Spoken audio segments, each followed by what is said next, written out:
Hi, my name is Dr. Jason Mavor. I'm the chiropractor at Mavor Chiropractic in Watertown, Massachusetts. The next exercise I'm going to show you, if you have some generalized shoulder pain, again, if you have serious shoulder pain, you should consult someone like myself, an orthopedist, a trained medical professional. But if you just have aches in your shoulder, certain motions, reaching or grabbing are painful for you, one of the easiest ways to help you is to sort of teach your body to use the muscles together in the ideal fashion that they're designed to do.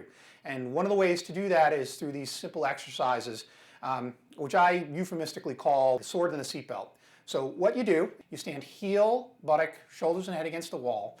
And what you do is you take your hand and you reach across towards your opposite pocket, almost as if you're reaching for something.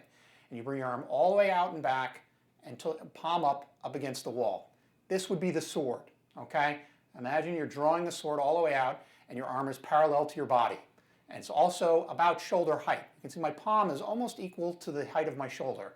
You don't really need to reach behind you. The wall is a nice little cue to start. Same thing other side. And you remember, you're keeping yourself big and tall against this.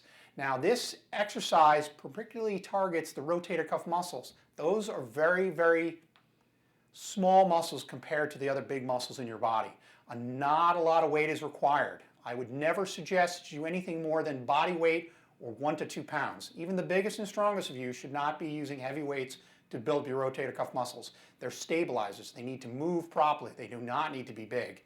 So, sword, back and forth. Now, the companion exercise is the seatbelt. That uses the same muscles, but in essentially a reverse pattern. In this case, you take your hand across the opposite ear, almost as if you were holding a phone, and you bring your arm all the way down and back, palm against the wall, as if you're clicking in a seatbelt. Again, as you can see, my arm and shoulder are rotating all the way through. But by standing flat against the wall, my head, shoulders, buttocks, and heels are keeping me nice, straight, and tall. So what I'm doing as I go through this, and again with the other side, I'm not using anything other than my shoulders to control this motion. Okay, this should really not be particularly painful. If there's a little discomfort, that's normal, particularly if you're sort of teaching yourself for the first time. If it hurts with a little bit of weight, you drop the weight and use your empty hand.